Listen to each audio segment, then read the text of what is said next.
Hi friends, welcome back to our channel smart మాటాక్స్.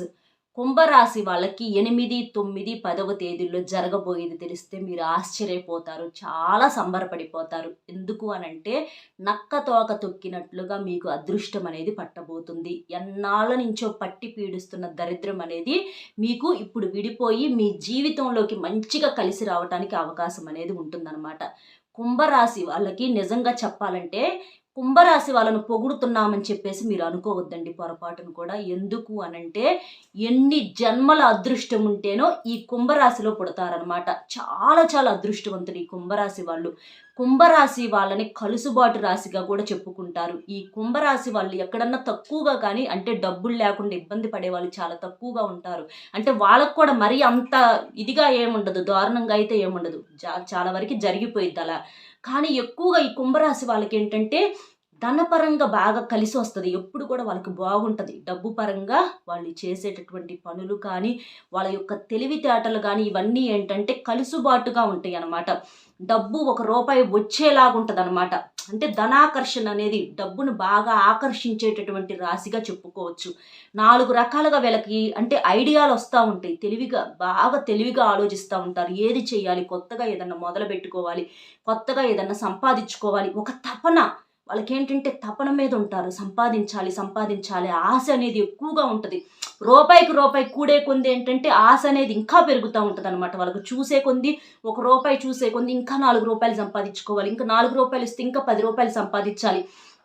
అట్లా జీవితంలో మంచిగా ఎదగాలనుకుంటారు. అంటే చక్కగా డబ్బు ఏదన్నా ప్రాపర్టీస్ కొనుక్కోవాలి, స్థలాలు కొనుక్కోవాలి, ఇల్లు కొనుక్కోవాలి, భూములు కొనుక్కోవాలి, లేకపోతే బంగారం కొనుక్కోవాలి. ఇలా ఏంటంటే ఆశ అనేది చాలా ఎక్కువగా ఉంటుంది కుంభరాశి వాళ్ళకి. కాబట్టి కలుసుబాటు అనేది కూడా చాలా ఎక్కువగా ఉంటుంది. దానికి తగ్గ కష్టం కూడా ఎక్కువగా ఉంటుందన్నమాట. కాబట్టి మీకు చాలా వరకు కూడా ఈ కుంభరాశి వారిని అదృష్టవంతులుగా చెప్పుకోవచ్చు.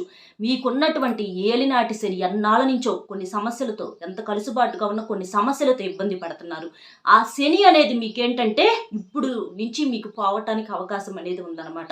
ఆ శని అనేది మూసుకుపోయి ఇప్పటి నుంచి ఇంకా మీకు బాగా కలిసి రావటానికి అవకాశం అనేది ఉందన్నమాట. కాబట్టి ఈ కుంభరాశి వాళ్ళకి ఏంటంటే ప్రేమ అనేది చాలా ఎక్కువగా ఉంటుంది. వీళ్ళకి ఎవరినైనా సరే నమ్మితే చాలా ప్రాణంగా ప్రేమిస్తారు. కల్లా కపటం అనేది ఉండదన్నమాట. కానీ ఎదుటి వాళ్ళ దగ్గర నుంచి వీళ్ళకి ఏదన్నా చిన్న తేడా జరిగిందని అర్థమవుతుంటే మాత్రం వాళ్ళకి గట్టిగా డోస్ ఇచ్చేస్తారు. అవతల వాళ్ళు గిలగిలలాడిపోయేటట్లుగా డోస్ ఇస్తారనమాట. మనసులో పెట్టుకుంటారు. పైకి సైలెంట్గానే ఉంటారు, తిట్టరు, ఏమనరు, సైలెంట్. కానీ చెయ్యాల్సింది చేసేస్తారు. అంటే ఏదన్నా తిట్టనవసరంలో కొట్టనవసరంలో వాళ్ళకి ఏ రకంగా దెబ్బ కొట్టాలా అనేటటువంటి ఆ తెలివి అనేది వీళ్ళకి చాలా ఎక్కువగా ఉంటుంది. కాబట్టి వీళ్ళతో ఎక్కువగా ఎవరూ కూడా పెట్టుకోమాకండి. మంచిగా ఉండటానికి ప్రయత్నించండి. ఎందుకంటే మంచితనంతో మనం జీవితంలో ఎవరినైనా సరే గెలుచుకోవచ్చు, కానీ నోటి మాట దుడుసు వల్ల చేసేది ఏమీ లేదు. అలాగే మీరు కూడా కుంభరాశి వాళ్ళు కూడా మనసులో అంత ద్వేషాన్ని అనేది పెంచుకోమాకండి. దానివల్ల మీకు కూడా నష్టాలు జరిగేటటువంటి అవకాశం అనేది ఉంది. మంచి చెడులు లెక్కలు చూసుకోవటానికి పైన భగవంతుడు అనేవాడు ఉన్నాడు. ఒకరి లెక్కలు తేల్చడానికి మనమేం దేవుళ్ళం కాదు. కాబట్టి అది కూడా మీరు గమనించండి. ఎవరి పాపపుణ్యాలు వాళ్ళకు వదిలేసేయండి. అది అంతా దేవుడే డిసైడ్ చేసుకుంటాడు. మీకు చేతైతే సహాయం కాస్త చెయ్యండి. మీరు కొంచెం సహాయం చేశారనుకోండి, సహాయం అంటే డబ్బు రూపేణ చేయాల్సినటువంటి అవసరం లేదు. ఏదో ఒక మాట రూపంలోనో ఏదన్నా ఒక పని రూపంలోనో మీరు సహాయం చేయటం వలన మీకు కూడా దేవుడు ఏదో ఒక రూపంలో సహాయం చేయడానికి అవకాశం అనేది ఉంటుంది. అంతేకాని అసలు మేము చెప్పకూడదు, మేమేం చేయకూడదు, మాట రూపంలో కూడా మేము కోల్పోకూడదు అని చెప్పేసి ఎప్పుడు కూడా అనుకోకూడదు. ఎప్పుడైనా సరే అంత పెడితే దేవుడు మనకి ఇంత వచ్చేటట్లుగా చేస్తాడు. కాబట్టి అది కూడా మీరు గమనించండి. చెప్పిన వాళ్ళు అంటే ఇప్పుడు 1,90,000 చెప్పొచ్చు ఎవరైనా సరే, మాటదేముంది అని చెప్పి. మీ జేబులో డబ్బులు ఎవరికి ఇవ్వద్దు. డబ్బు పరంగా మీరు ఎవరికి సహాయం చేయొద్దు. నీ ఇంటికి వచ్చినప్పుడు లేదు పక్కింటికి వెళ్ళమ్మా అని చెప్పి దారి చూపించడం వలన మీకు మంచి జరగటానికి అవకాశం ఉంటుంది అనే ఉద్దేశంతో మీకు చెప్తున్నాను అనమాట. కాబట్టి ఏదైనా సరే ఈ కుంభరాశి వాళ్ళని చాలా తెలివైన వాళ్ళగా, చాలా అదృష్టవంతులుగా చెప్పుకోవచ్చు అనమాట. లైఫ్లో సమస్యలు అనేవి అప్ అండ్ డౌన్స్ అవుతూ ఉంటాయి. ఒక్కొక్కసారి ఏంటంటే కొంచెం తట్టుకోలేని పరిస్థితి వచ్చింది. వీళ్ళకి ఏంటంటే అనుమానాలు కొంచెం ఎక్కువగా ఉంటాయి. అంటే ఏదన్నా ఒక పని అనుకుంటే చేయొచ్చా లేదా, చేయొచ్చా వెళ్ళొచ్చా లేదా, ఏదైనా అనారోగ్య సమస్య, ఒక చిన్న తలనొప్పి వచ్చింది అనుకోండి, అమ్మో మాకేదో అయిపోతుంది, మాకేదో పెద్ద హెల్త్ ప్రాబ్లమ్స్ వచ్చింది, కాళ్ళు నొప్పులు వచ్చినాయి అనుకోండి సపోజ్, అమ్మో మాకు మోకాళ్ళు అరిగిపోయినాయేమో, కాళ్ళు నొప్పులకి వాళ్ళు మోకాళ్ళే అరిగిపోయినాయి అన్న ఫీలింగ్ ఇస్తారు. ఒక కడుపు నొప్పి వచ్చింది అనుకోండి, అమ్మో మాకేదో పెద్ద గ్యాస్ ప్రాబ్లమ్స్ వచ్చినాయి. ఇట్లా ఏంటంటే కొంచెం అనుమానాలు అనేవి చాలా ఎక్కువగా ఉంటాయి. దానివల్ల అనవసరంగా వీళ్ళు కంగారు పడి పక్కన వాళ్ళను కూడా కంగారు పెడతా ఉంటారు. కానీ మీకు అంత అనారోగ్యాలు ఏమీ ఉండవు, ఏమీ భయపడాల్సినటువంటి పని అనేది ఉండదు. కాబట్టి కొంచెం ఆ అనుమానాలు అలాంటి గిల్టీనెస్లు ఏమన్నా ఉంటే తగ్గించుకుంటే మీరు ఇంకా మంచిగా డెవలప్ అయ్యేటటువంటి మనుషులు, డెవలప్ అయ్యేటటువంటి తెలివితేటలు మీకు ఉన్నాయి అన్నమాట. అంటే కొత్తగా ఏదన్నా సాధించాలి, బాగా మంచి స్టేజ్లో ఉండాలి, ఎక్కడో మూలన కాకుండా ఫలానా వాళ్ళు బాగా సంపాదించారమ్మా అని చెప్పేసేసి నలుగురిలో ఒకరిగా ఉండాలని చెప్పేసి తపన పడి కోరుకుంటూ ఉంటారనమాట. చేసేటటువంటి పనిలో మంచిగా కలుసుబాటు ఉంటుంది. ఎందుకు అనంటే ప్రాణం పెట్టి పనిని చేస్తారు. వీళ్ళు కనుక ఏదన్నా ఒక పని చేశారంటే దానికి తిరుగు అనేది ఉండదన్నమాట. అలాగే నమ్మిన వాళ్ళకు కూడా ఏదన్నా మేమేమైనా చేస్తామని చెబితే అది ఖచ్చితంగా టయానికి చేస్తారు. అలాగా చాలా వరకు కూడా వీళ్ళ మనస్తత్వం ఏంటంటే తామరాకు మీద నీటి బట్టులాగా ఉంటుంది. అలాగని లోతు ఆలోచన ఉండదా అంటే ఖచ్చితంగా లోతు ఆలోచన ఉంటుంది. కాకపోతే వీరి పనుల మీద వీరికి శ్రద్ధ అనేది చాలా ఎక్కువగా ఉంటుంది. అంటే వీళ్ళ ఫ్యామిలీ తరపు నుంచి ఎక్కువగా భర్తను కానీ, భార్య పిల్లల్ని కానీ, లేకపోతే ఆడవాళ్ళైతే భార్యని, పిల్లల్ని, ఇక వీళ్ళకి ఏంటంటే వీళ్ళ మైండ్లో వీళ్ళే, ఎందుకంటే ఫ్యామిలీ సపోర్ట్ అనేది వీళ్ళకి బాగుంటుంది కాబట్టి వీళ్ళ గురించి ఎక్కువగా ఆలోచన అనేది ఉంటుంది. అంటే ఎక్కువగా ప్రేమ అనేది చాలా ఎక్కువగా చూపించుకుంటూ ఉంటారు.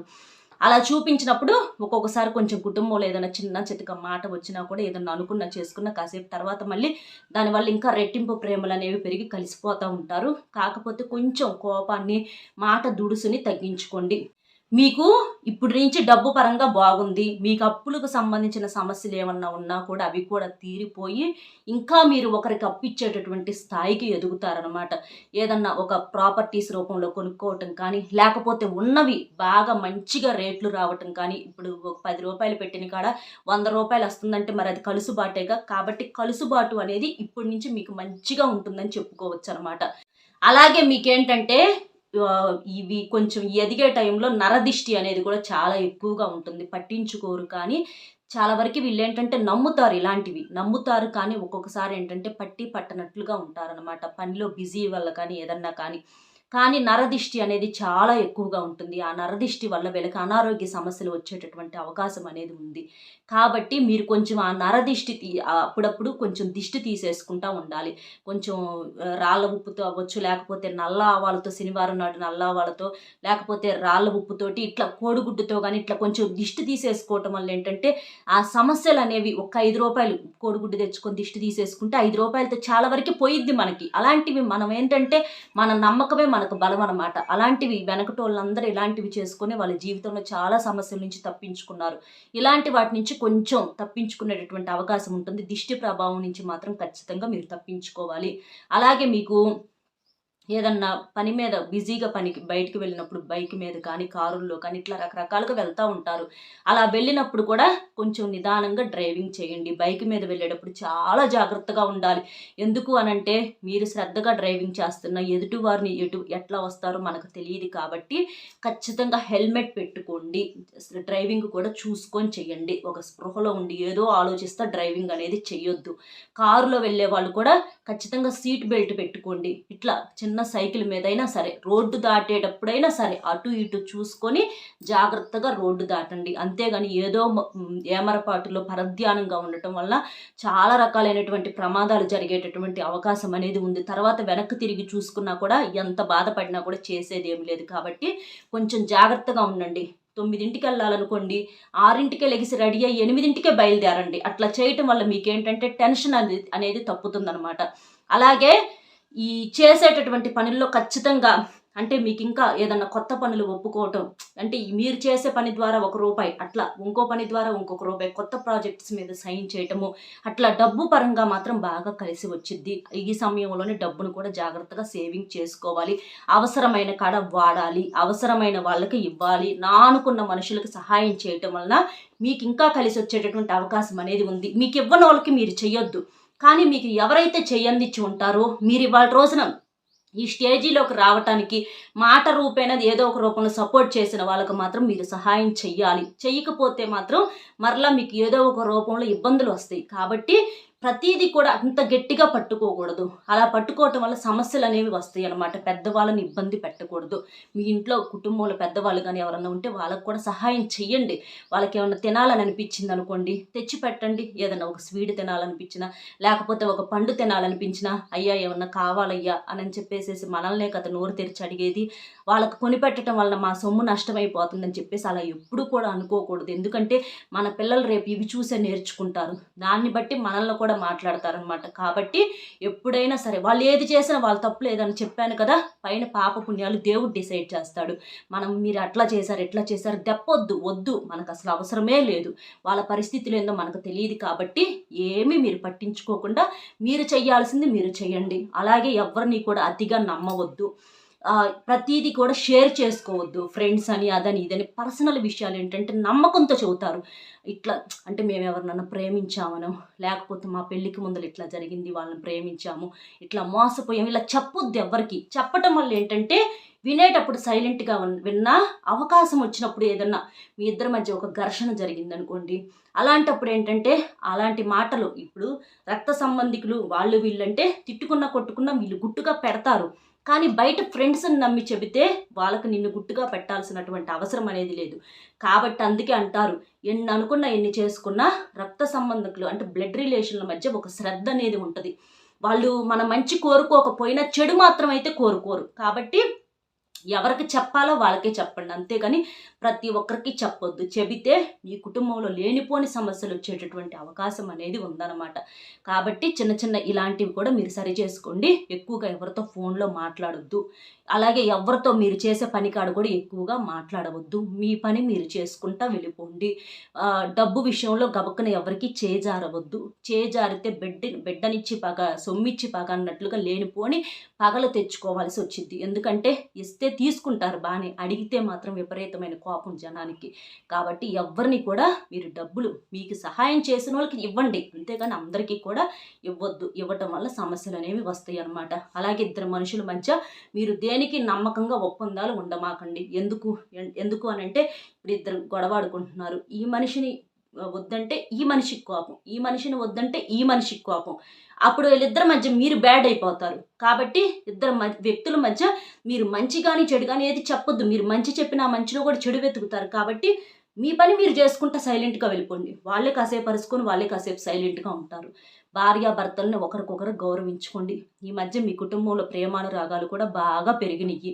అలాగే ఉండాలి కూడా. ఎందుకంటే వివాహం అనేది చాలా పవిత్రమైనటువంటి బంధం. కాబట్టి ఆ వివాహం అనే బంధం అనేది బలపడినప్పుడు మీ జీవితాలు ఇంకా సంతోషంగా ఉండటానికి అవకాశం అనేది ఉంటుంది. ఇంకా పిల్లలు కూడా చెప్పిన మాట వింటారు. మీరు ఊహించిన స్థాయిలో పిల్లలను కూడా పెంచుతారు. అలాగే మీరు కొంచెం ఇంట్లో కూడా దీపారాధన చేసుకుంటూ ఉండండి. ఏదన్నా మీకు కుదిరితే గుళ్ళకి అది వెళ్తూ ఉండండి. ఇలాంటివి చిన్న చిన్న నియమాలు కూడా పాటిస్తే మీకు డబ్బు పరంగా బాగా కలిసి వచ్చింది.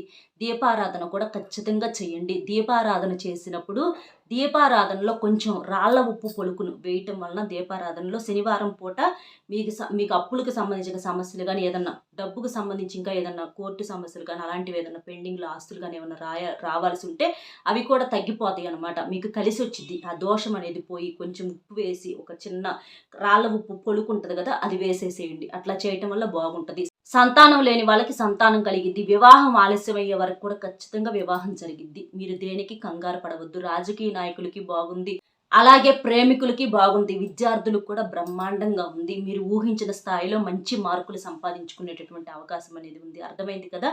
ఈ 3 రోజుల్లో వచ్చేటప్పటికి మీకు బ్రహ్మాండంగా అదృష్టం అనేది పట్టబోతుంది. చిన్న చిన్న సమస్యలు వచ్చినప్పుడు వాటిని మీరేంటంటే మౌనంతో తిరస్కరించండి. ఎక్కువగా గొడవ చేయొద్దు, కోపపడద్దు. సైలెంట్గా మీరు చాలా వరకు కామ్ పర్సన్స్, కానీ ఒక్కొక్కసారి ఏంటంటే కంట్రోల్ తప్పుతారనమాట. అలా ఎప్పుడు కూడా తప్పొద్దు. అలా ఉండటం వల్ల ఎలా వచ్చినాయి అలాగే వెళ్ళిపోతాయి. దేవుడికి నమ్ముకోండి చాలు. అర్థమైంది కదా. వీడియో నచ్చితే ఒక చిన్న లైక్ ఇచ్చి సపోర్ట్ చేయండి. మీరు లైక్ చేయటం వల్ల వీడియో ఇంకొంతమందికి రీచ్ అయ్యే వాళ్ళు కూడా తెలుసుకునేటటువంటి అవకాశం అనేది ఉంటుంది. అలాగే మీకు తెలిసిన ఫ్రెండ్స్కి కూడా షేర్ చేయండి. మరొక మంచి టాపిక్తో మళ్ళీ కలుద్దాం. Bye friends.